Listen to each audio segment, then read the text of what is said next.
Okay, good morning, and thank you all for joining us this morning. Thank you to those of you who are with us here directly on Zoom, and to all of those who have joined us on Facebook Live as well. Thank you so much for joining us. My name is Patrick Sims. I'm the Director of Policy and Research with the Hunt Institute. And before we get started, I'm going to share a couple quick logistical notes.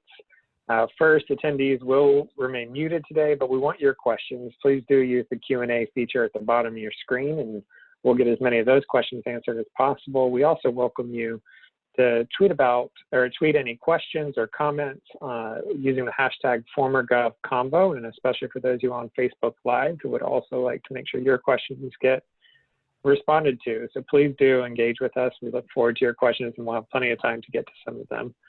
Before we get started, I'd like to welcome the Hunt Institute's President and CEO, Dr. Javed Siddiqui, to provide some opening remarks. Over to you, Javed. Thanks, Patrick, and thanks to everybody for joining us today. Thank you to Governor Markell, Governor Taft, and Chancellor Oakley for taking time to share your insights. I know how busy you are during this time and appreciate you taking the opportunity to be with us, especially now as states are working hard to support students and families as schools and universities continue to navigate the impacts of this pandemic. This webinar is a continuation of our series featuring the voices and perspectives of former governors.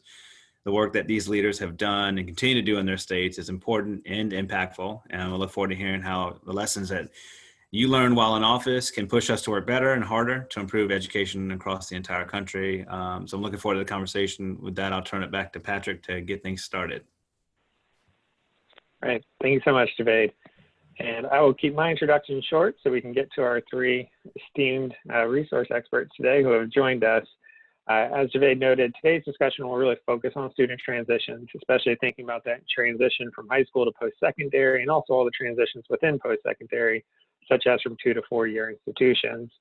I think we'll also have an opportunity to talk about some of our, what we would often call our non-traditional students, such as adult learners and others who are reconnecting with post-secondary, and think about those transitions. So first, I'd like to welcome Governor Jack Markell, who served as the governor of Delaware from 2009 to 2017, and as the state treasurer for 10 years prior to that. Governor Markell, I know student access to higher education is important to you. It's a topic that I know you've thought a lot about. We'd love to hear a bit more about your experience working on this topic as governor and in some of your other roles.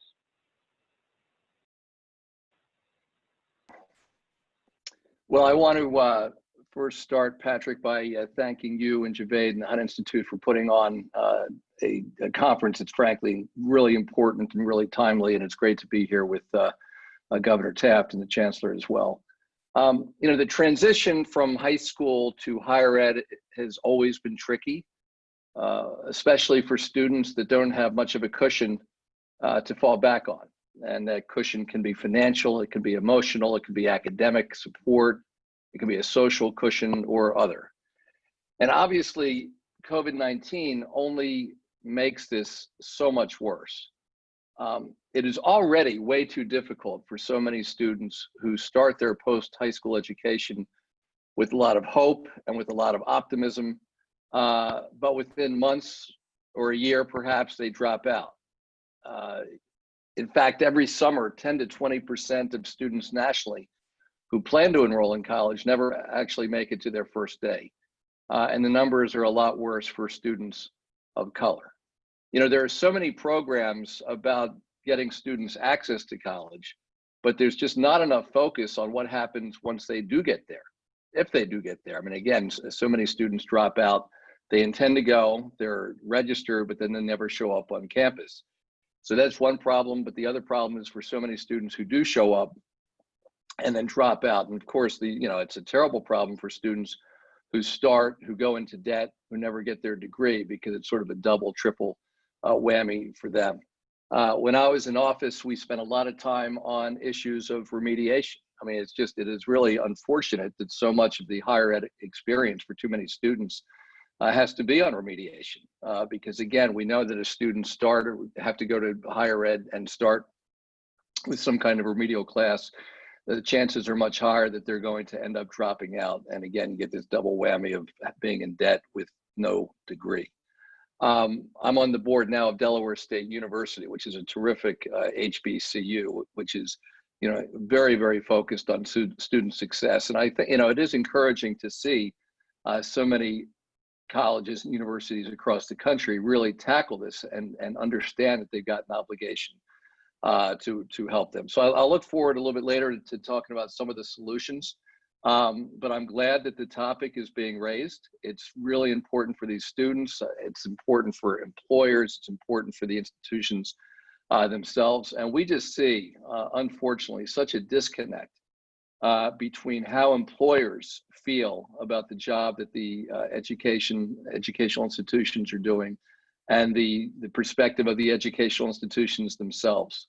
Something like 90% of employers don't think that the higher eds are doing a great job, whereas 90% of the administrators of the higher eds think they are doing a great job. And so somewhere in between there presumably is the truth, but this very much relates to these transitions, because students who don't feel like they've got an opportunity to really go on and be successful in a job are going to have less of an incentive to continue. So there's lots of responsibility to be shared here.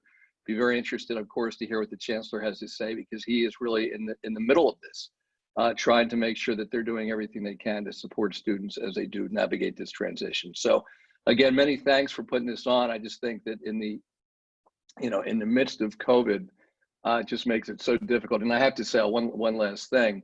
I am incredibly sympathetic to these students. I mean, I know for myself, if I have a day which is back-to-back of Zoom calls, by the end of the day, I am totally fried.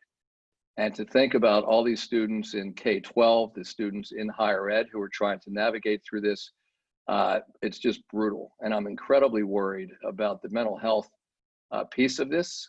It's getting a lot of talk, and hopefully it's getting a lot of action as well. But I think we really have to double, triple, quadruple down on the kinds of supports we're providing in the area of mental health for these students. But why don't I stop there and look forward to getting into more of the details in a few minutes.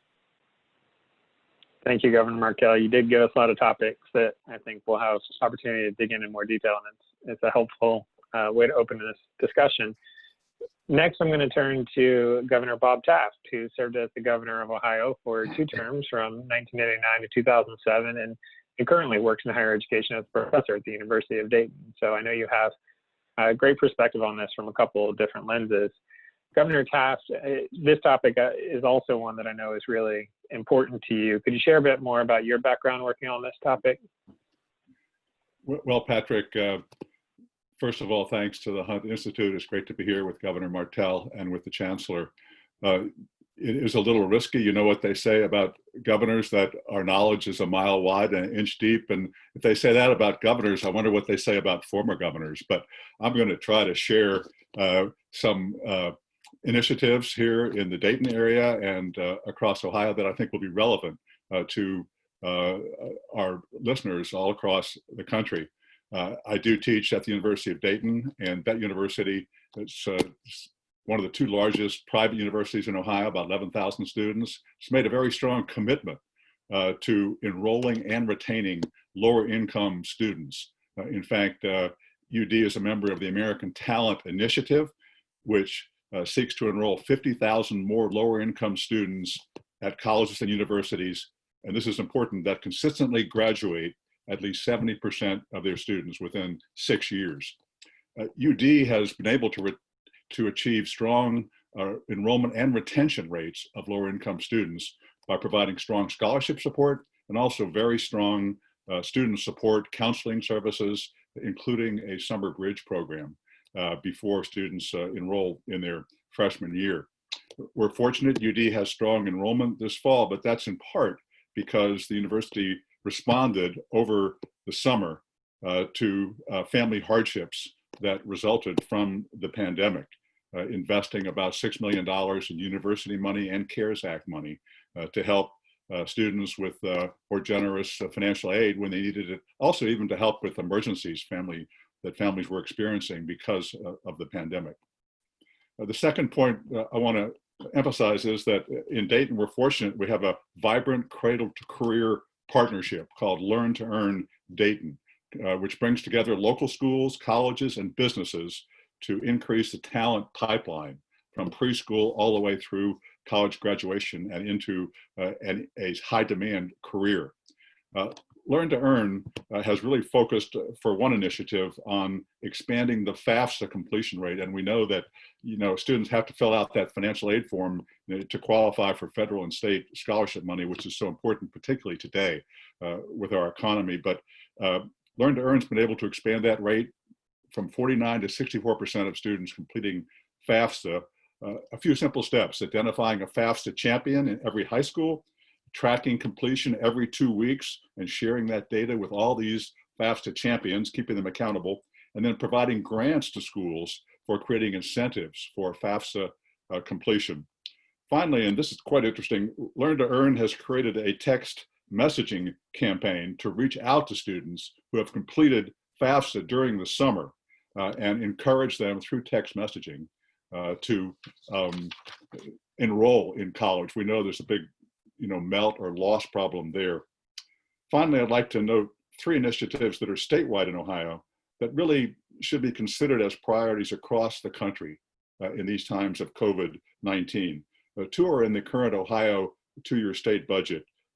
Governor DeWine and the legislature is allocating about $300 million more per year to school districts to address the socio-emotional needs of their students, a big concern in these days. And those funds are allocated to school districts in part based on the number of students in poverty in each school district. Second, in the budget, there's a 50% increase in the Ohio College Opportunity Grant Program that provides grants to low-income students to help them attend private or public colleges in Ohio. A third initiative was announced just this past July that the administration will set aside $50 million in federal CARES Act funds to expand school internet access. We've got about 300,000 families that lack access to high-speed internet in Ohio, especially down in southeastern Ohio and the Appalachian parts of our state. And with distance learning, with online schooling, that's almost a necessity today.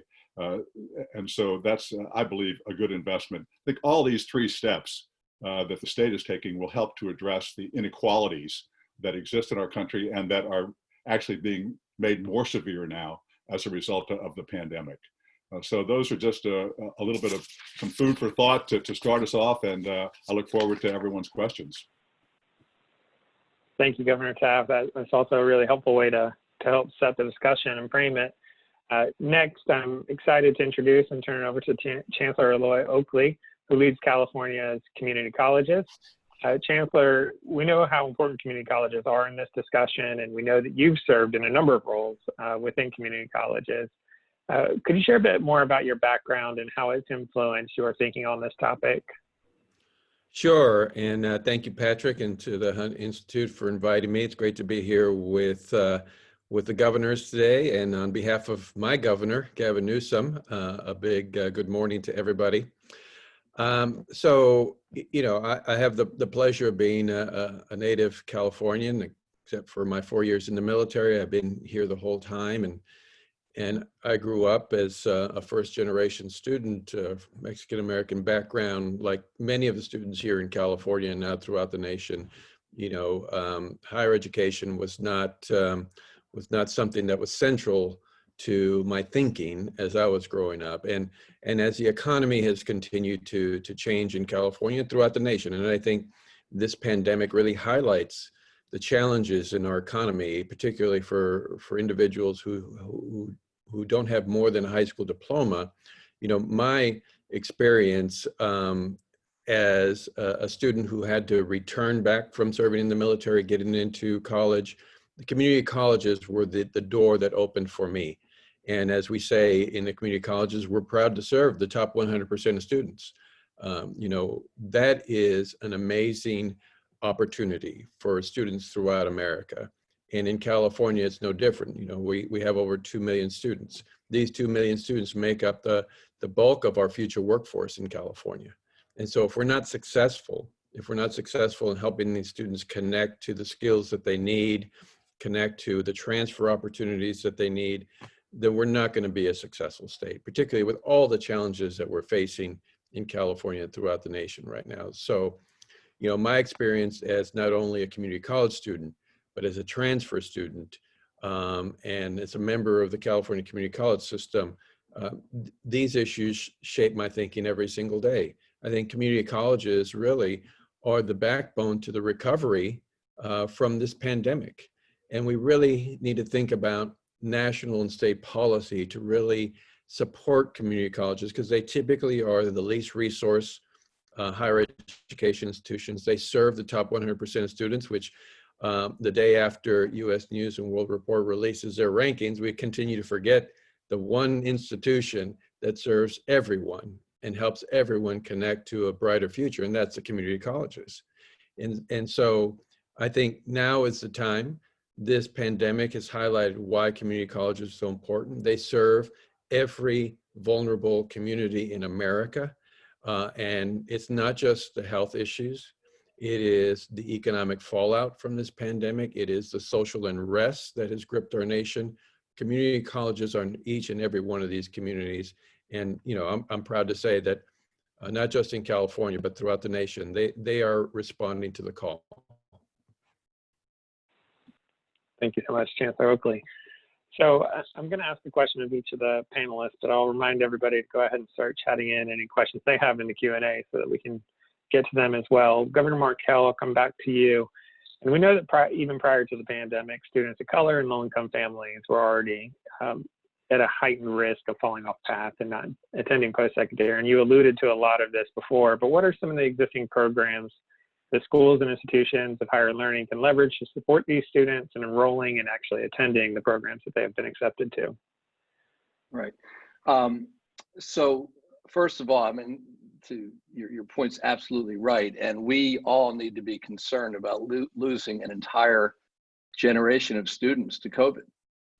I mean, an absolutely massive push is required this year to get students who are inclined to go to college, who can succeed in college, to actually apply for financial aid. I thought the program that Governor Taft mentioned is exactly right. This idea of monitoring the completion of financial aid forms is just critical. And I think, there are a number of places doing it, but the one that the governor mentioned in Ohio sounds to be spot on.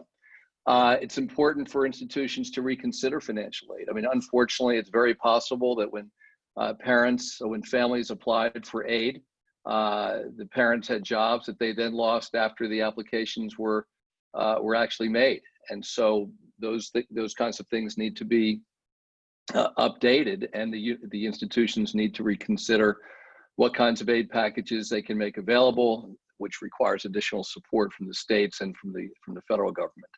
I think there's need to be some real needs assessments of the incoming classes. I mean, it's tragic that we even have to be talking about these things, and we should have been talking about these things for years. Some universities do, but we need to do more as it relates to what are the needs of the incoming students, as it relates to food insecurity, as it relates to housing, as it relates to broadband. I'm glad that the governor also mentioned broadband investments in Ohio. Our governor, Governor Carney in Delaware, recently announced a significant investment as well, which is critical for our kids in some of the rural areas, as well as in some of the other areas where they didn't have access.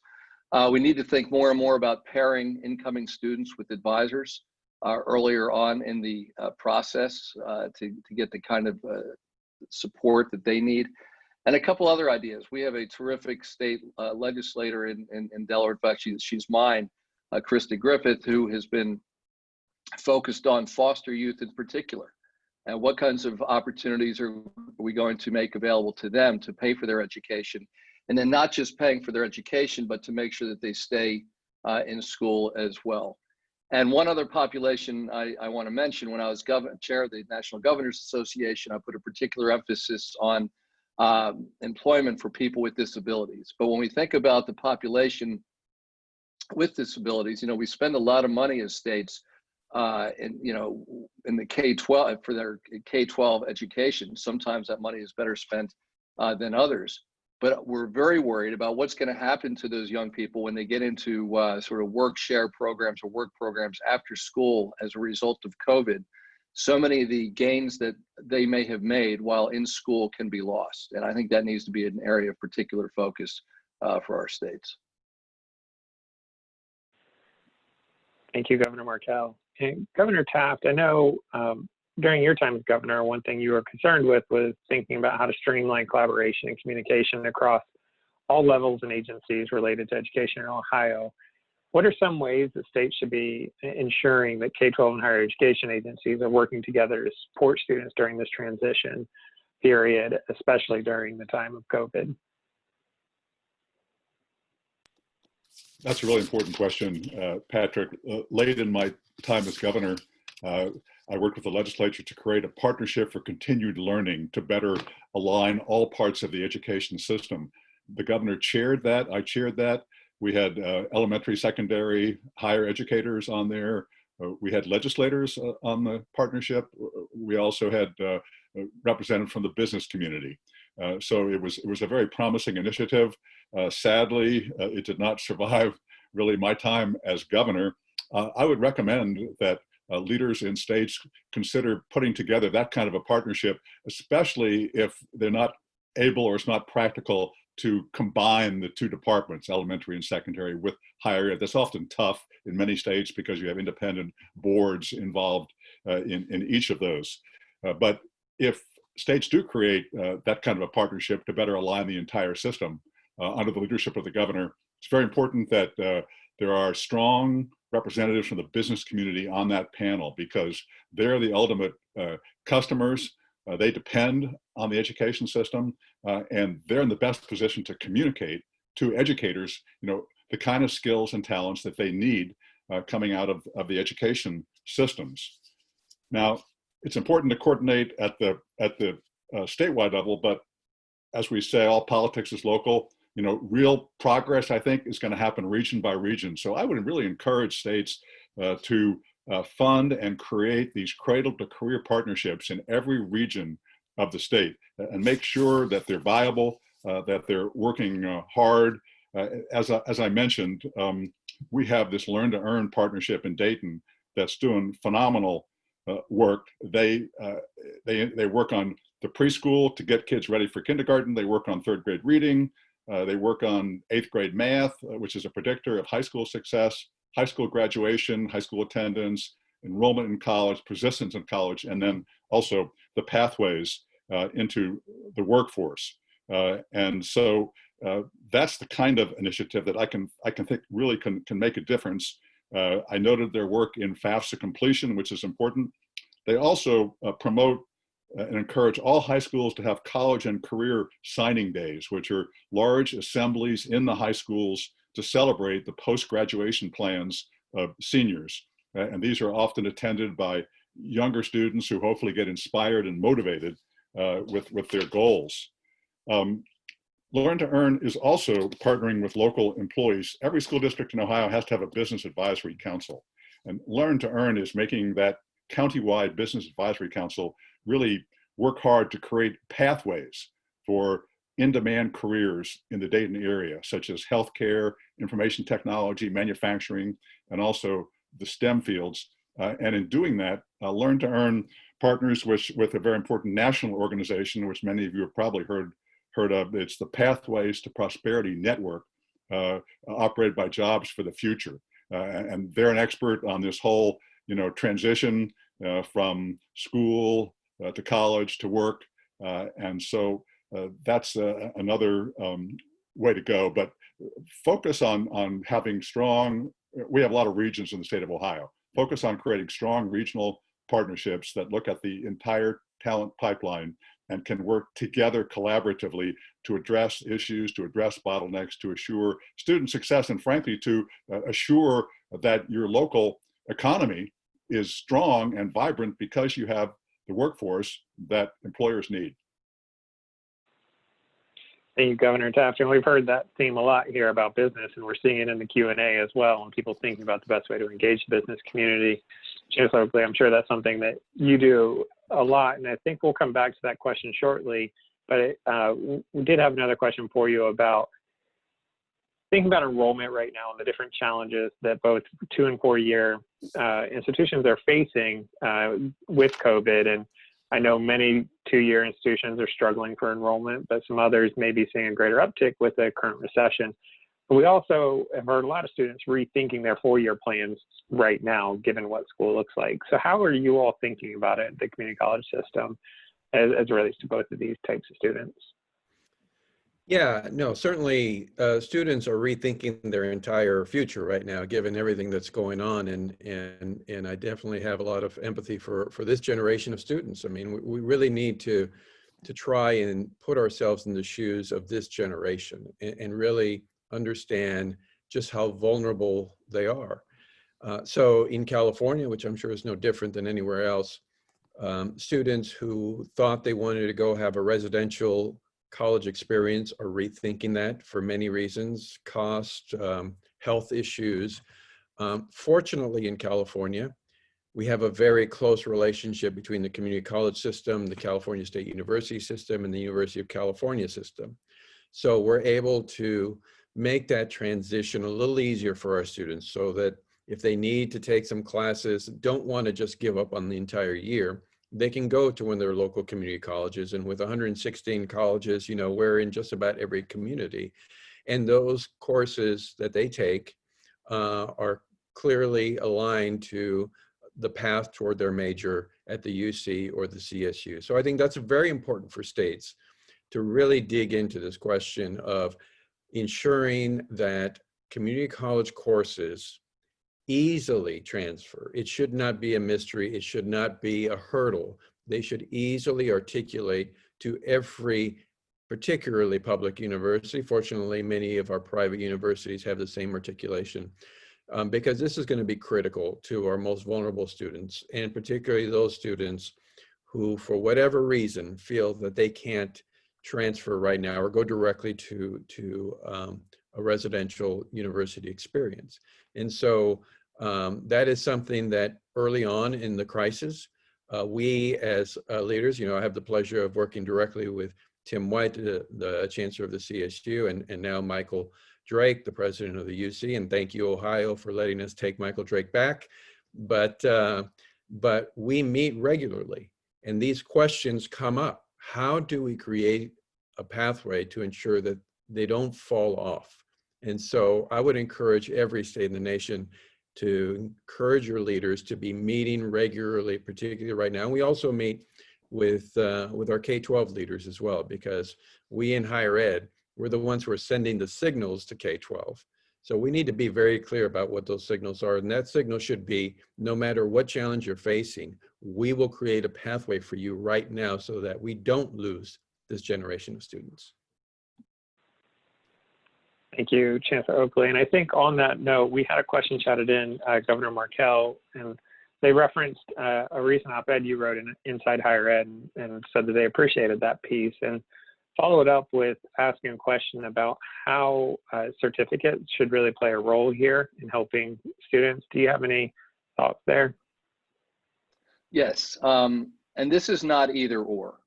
And so I encourage policymakers in the states to be thinking simultaneously about two different populations. I mean, one, the college access effort and discussion is really important. And so something that we did when I was in office is we worked very hard to identify early on students who were likely to succeed in college, many of whom, by the way, would never have applied because they didn't think they could afford it, or it was not within the realm of experience of their families to even think about college. And we worked closely and, you know, aggressively with them. We negotiated, with the help of the College Board, application fee waivers to up to 8 schools for these students. We texted them frequently about applying. We had, every high school had college admission months where the students would work with their English teachers on their essays. They'd work during free time on the Common App or on their applications generally, and the like. And so that was terrific, and we increased significantly the portion of high school seniors who actually did apply and enroll. So that's an important initiative, but at the same time, we know that it's not for everybody. And so we were one of the early states to implement what Governor Taft referred to in terms of the Pathways to Prosperity program. We started about maybe 7 years ago now with 27 students who were studying advanced manufacturing. And basically that program enables these students to get a high school diploma, while they're still, in that case, juniors and seniors, to take 600 hours of classes at our community college. And the community colleges were incredibly important partners in this program.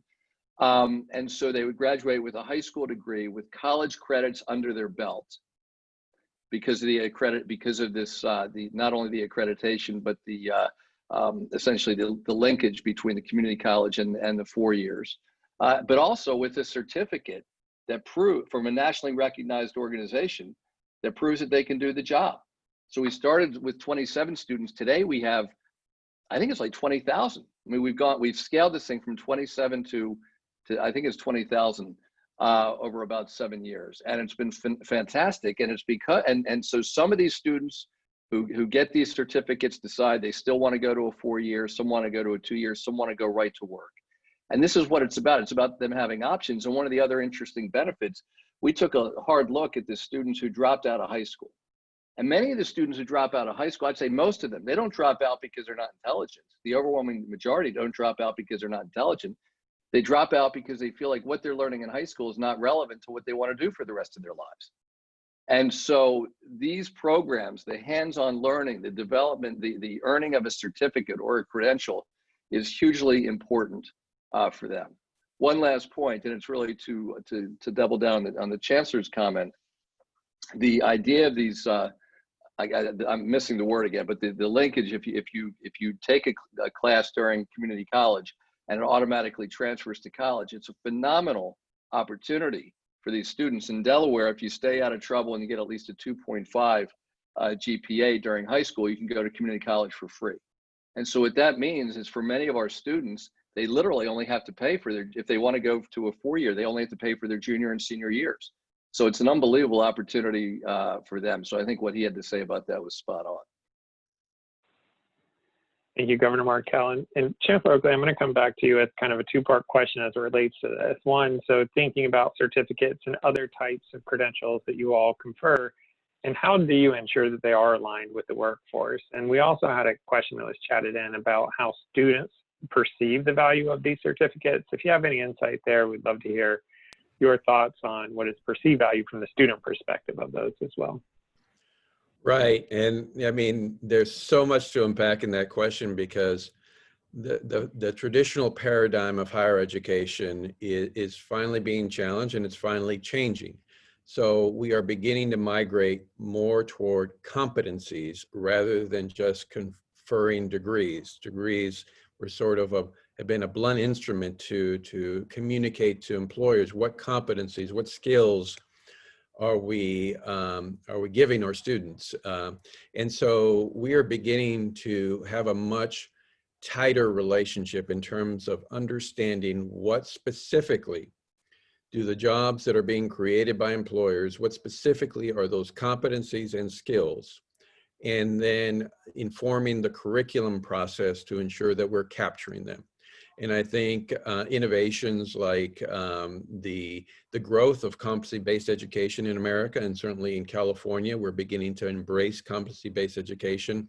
It allows us more real-time opportunities to adjust our curriculum and to focus on competencies. Now, this is, as Governor Markell mentioned, this is not an either-or situation. It's not college or career, it's college and career. The two go together. I mean, around 65% of the jobs that are being created require some sort of post-secondary credential. So I think it's incumbent upon states, upon governors to create an environment in their state that convenes in a real meaningful way employers and higher education institutions to really think about that interface and to close the gap. Far too often, what has happened in traditional higher education is colleges, by the time that they adjust their curriculum, the jobs have changed. And so that cycle needs to be completely rethought. It's got to be a cycle in months, not years, and hopefully in the future weeks, not months, because things are changing so fast. Think about the healthcare industry in this pandemic. We have created thousands of contact tracing jobs. Our institutions need to be in a position where they can quickly adapt to that. And we're fortunate that they're getting there. But that's the kind of paradigm shift we need to create. It's not about sitting through 2, 3, 4 semesters. It's about trying to attain those skills as quickly as possible and be able to stack them as you continue to get some sort of economic mobility.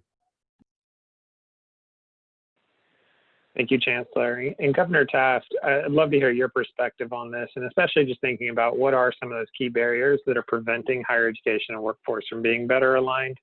And on a separate note, we had a question that was asked specifically for you, and I know it's something that you're concerned about, is student mental health, and thinking about ways that we still need to be supporting student mental health during this crisis.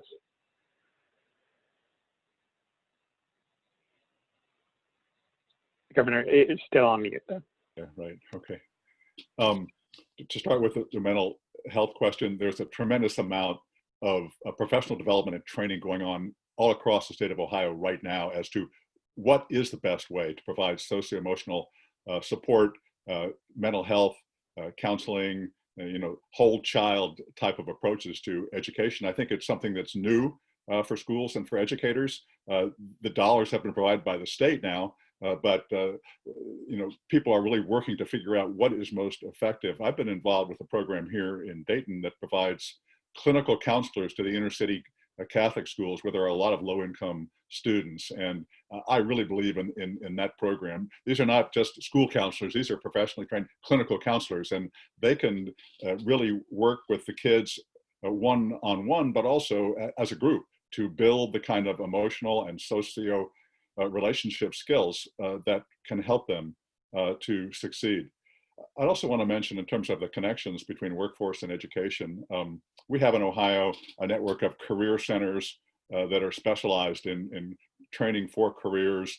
A lot of their students are 11th and 12th graders from other school districts who go to these career centers.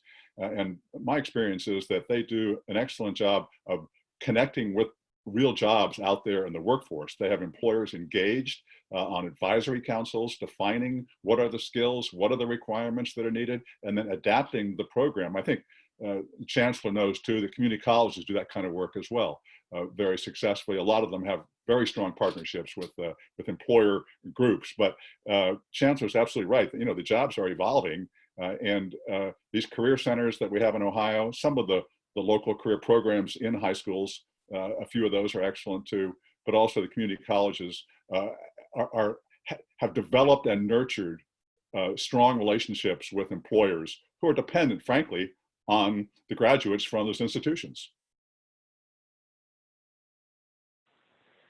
Thank you, Governor Taft. Governor Markell, I wanted to come back to something you mentioned earlier, and that was remediation and the challenges that poses for students. I think there's been a lot of discussion about the right way to remediate, and then also ways to help avoid the need to remediate in the first place. Did you have anything else that you'd like to add about remediation and how that serves as a barrier for students? Well, yeah, and obviously what we have to aspire to is not needing the remediation, because we all get it right the first time. I mean, that could be the topic of like 10 of these webinars, and we still wouldn't cover everything. So that's what we ought to aspire to, but we live in the real world. And so I think one of the most important things that we can think about, and I was glad the Chancellor mentioned the convening power of governors, because I think it's one of the things that governors are uniquely good at, is when I was in office, we brought together our K-12 system with our higher eds so that they could listen to each other really, really carefully. And by the way, we did the same thing with the employers on a sort of a separate topic, but we did this specifically on remediation. And so we ended up, for example, creating a course where, if a high school course, where the colleges and universities said if a student gets at least, and in this case it was a 77, if they score at least a 77 in this course, the student can be certain that when they get to college, they will not have to take a remedial math class. That's just, I mean, that is one small thing, but I think we do have to look at this from the perspective of the students and their families and give them some confidence that they're not going to arrive on campus, have to take out a bunch of debt, and then end up dropping out and having the worst of all worlds. So I think that is one example. I think there are others. I think we ended up doing something similar for English, but I can't think of anything more important than getting the leaders of the institutions of higher education, including 2 and 4 years, together with the leaders of our school districts in a listening session where there are no fingers being pointed. I mean, I think because unfortunately that is what often happens. And the university leaders can say, well, the students who arrived on my campus weren't ready to learn. The students, the leaders of the K-12 may say, well, they haven't given us enough information about what they're looking for. And there's one way to get past all that, which is to really carefully listen. And if need be, the K-12 can get the benefit of the get the leadership of the higher eds to weigh in and to sort of help them develop the curriculum in the K-12 system that will more highly predict whether or not the students are successful when they get to college. So those are a couple of examples. I think it's a really important topic for sure. Those are great ideas, Governor. I wanted to mention that I'm not sure how much this helps, but in Ohio, the colleges and universities have come together to set each year a college remediation-free score for the ACT and the SAT, and it's relevant. Ohio, of course, requires all juniors to take those courses, and also pays for that. I'm also aware that, and Chancellor, you may want to comment on this, that the Columbus State Community College up in Columbus is working with several school districts that feed students into Columbus State on their math curriculum to make sure that those high schools are teaching the kind of math that is necessary to be remediation free when they go to Columbus State. And Chancellor Oakley, I do want you to jump in, and I was going to tack on a little more of a question too on it though as well. And so of course we'd love to hear more about how you all work with remediation and try to make sure that it doesn't inhibit student success, but allows for it. Additionally, we had somebody chat in a question from Texas who works in community colleges there, and thinking about, especially in their case, Latino immigrant students who need additional supports in order to be ready for the classroom at the community college level. So what kind of supports are needed for immigrant students as well, beyond just our general question here? Yeah, this is such an important question because it gets at the heart of what we really believe higher education is all about. And is it a sorting mechanism to determine, how we sort different types of individuals, or is it truly a democratized opportunity to gain access to higher education? And I think, we have been asking that question of ourselves in California for several decades. And so let me begin with immigrant students. And, the California community colleges have the largest population of immigrant and undocumented students of any system of higher education in America. And we're very proud of that. These are amazing economic assets for California. And so, clearly many of the immigrants that we're talking about are immigrants that came to California with very little education, with very little resources. So they come in a very vulnerable state. They need access to healthcare. They need access to food. The California community colleges, we've been doing surveys of food insecurity before the pandemic. Nearly 60% of our students had already indicated that they've experienced food insecurity. That was before the pandemic. It's gotten worse since the pandemic because so many of them have lost their jobs and incomes. You have to imagine, how do you complete college when you're struggling to figure out how you're going to feed yourself? These are the kinds of non-academic barriers that exist for vulnerable student populations, and certainly the immigrant community is a very vulnerable population, and I'm not going to get on my political soapbox, but we've made it increasingly difficult for these students to come out of their homes to try and educate themselves, which we should be encouraging them to do if they're going to be in our states. The other thing is to the question that was raised earlier. I mean, this really gets at the heart of low-income communities and communities of color throughout America. I mean, we have created systems of higher education that rely on a lot of hoops to get through. In California, we, like many other states, were using standardized placement exams in community colleges. So many community colleges throughout America use placement exams to determine what course they're going to take, regardless of how they did in high school. We quickly learned that we were disadvantaging many low-income students who could succeed in college. So we've eliminated those tests. Fortunately, the UC and the CSU are also eliminating the SAT and the ACT.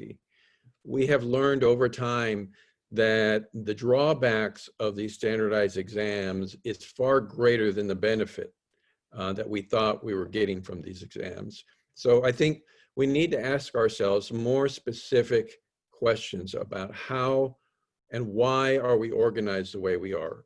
Are these barriers, are these tests really providing us a better insight into whether or not these students are talented and can succeed in college? I think if you turn that question around, if you start asking it, you'll get some much greater insights on whether or not students need remediation, and those that do, what is the most effective kinds of remediations?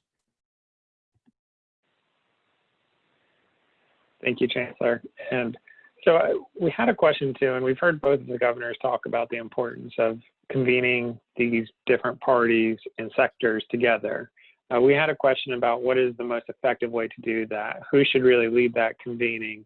What parties should be at the table? And any other advice on how best to facilitate that kind of meeting?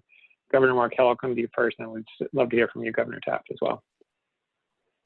So we did a lot of convening, and the answer probably depends upon which specifically. But so, for example, in the space between employers and the K-12 system and the higher eds, I mean, sometimes I did it personally, and I don't know why it's difficult sometimes to get people to hear from each other and to listen to each other. But so, for example, I mean, most people wouldn't think of Delaware as being a hot spot for employment in the airframe and power plant field for airplanes.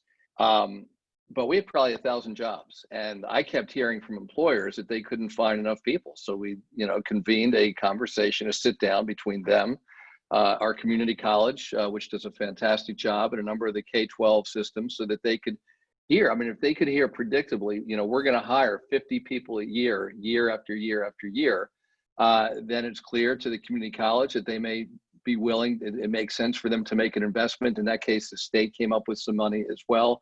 And the K-12 system understood what kinds of skills these students would need in order to have those kinds of jobs. So that was one kind of convening. When it comes to this issue between the higher eds and the community college, the higher eds and the K-12 system, not necessarily related to employment skills. I think one of the key features is you've got to have somebody who's doing the moderating, who is going to make sure not to,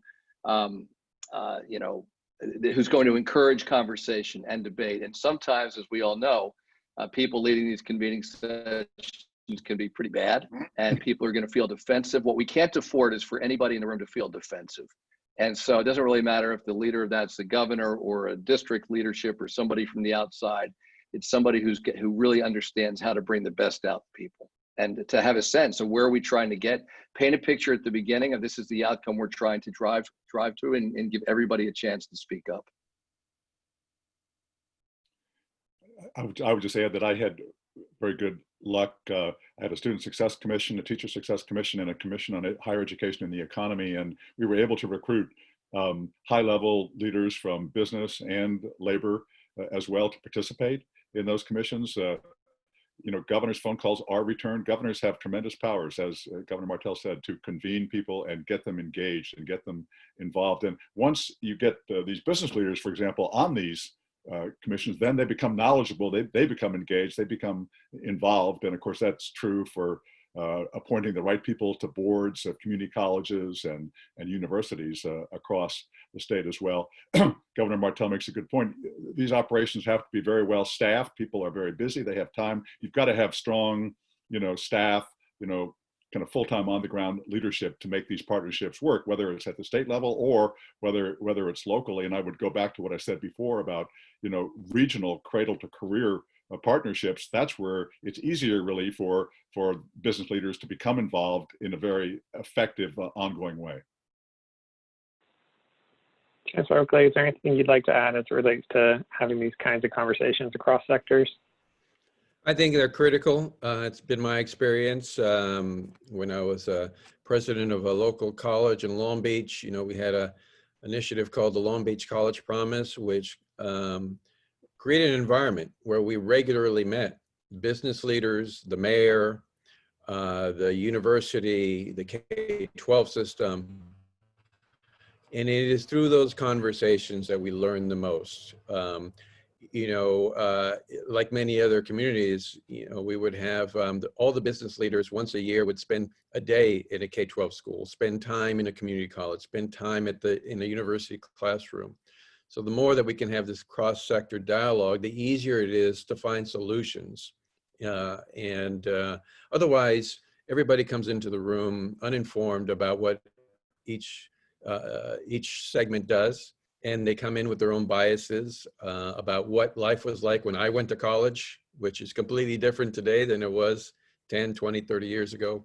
So I think, as was mentioned, governors have an amazing opportunity to convene. I certainly pick up the phone within seconds every time my governor calls. I'd just like to add that on these commissions, it's really important to engage legislators too, because we've got term limits in Ohio, and a lot of these legislators, they're not that well informed about what's going on in schools and colleges and education policy. And so if you can get them engaged in a statewide group or on a commission, that's a way to get legislators, bring them to the table, get them informed, get them interested, get them motivated. And then you're going to need the legislators ultimately, whatever you're going to try to do. So that's an important point. Great. Thank you, Governor Taft and Chancellor Oakley. So you all have provided a tremendous amount of insight already thus far, and I know we could have this conversation for another hour, but we are running out of time. So I have one final question that I'd like to ask each of you.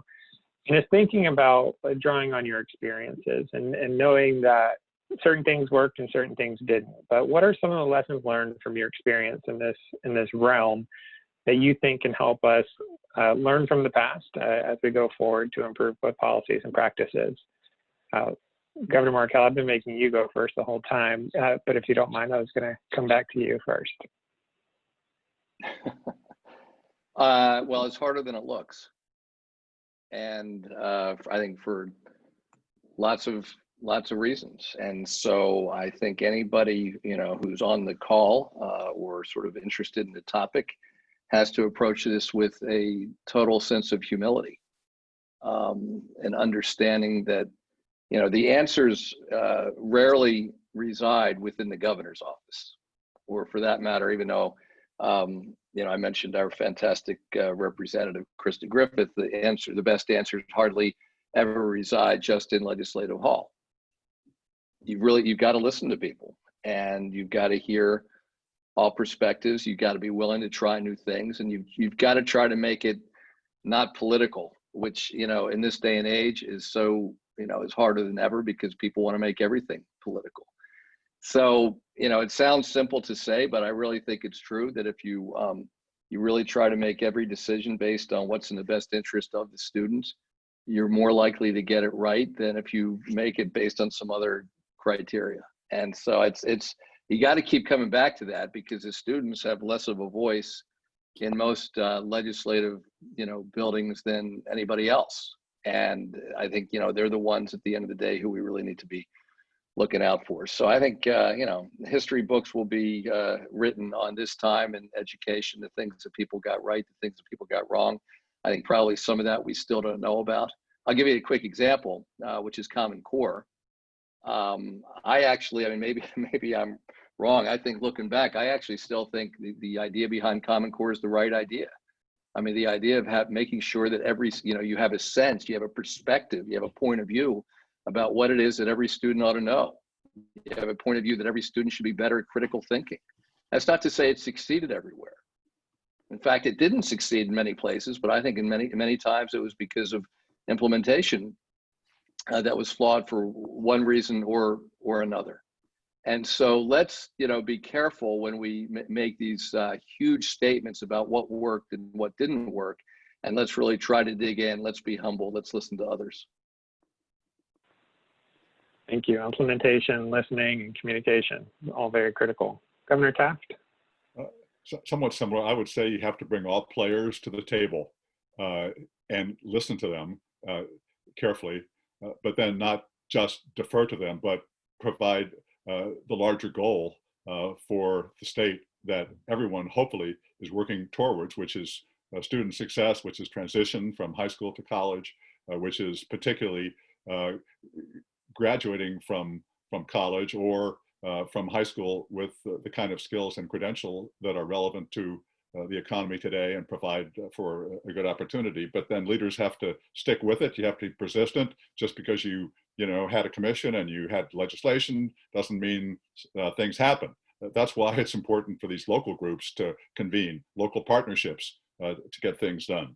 And then you've got to have a good team helping you too, because governors are spread thin. So you've got to have really good talent representing you to maintain the effort and to achieve results over a period of years. Thank you, Governor Taft. Chancellor?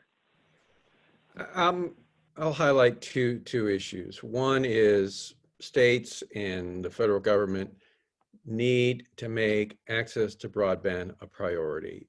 This crisis has highlighted the huge gaps that we have.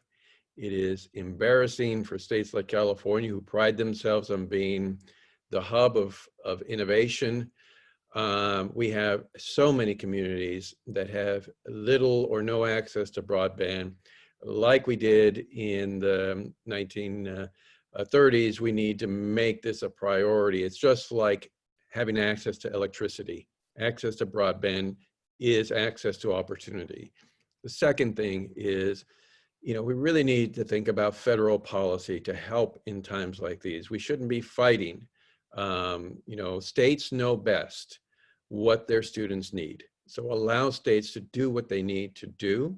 We shouldn't be tangled up in the courts over how we spend federal stimulus money.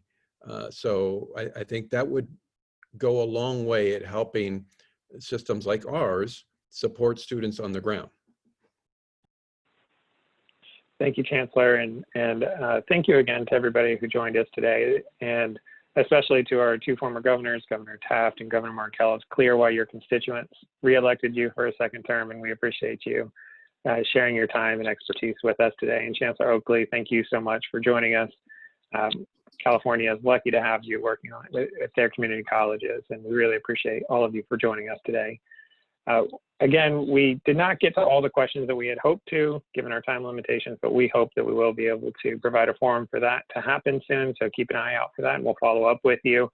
We also have a couple other webinars coming up that I think would be of interest to many of you, especially on Thursday, one specifically around financial challenges for institutions of higher education, and one coming up next week about discrimination in schools and in school districts. That's a part of our Race and Education series. So please look out for those and join us for those discussions. Again, thank you so much to our two governors and to Chancellor Oakley for joining us today. Please do complete the survey when you exit the Zoom today. We appreciate your feedback and value it. So again, thank you and have a great day. Thanks.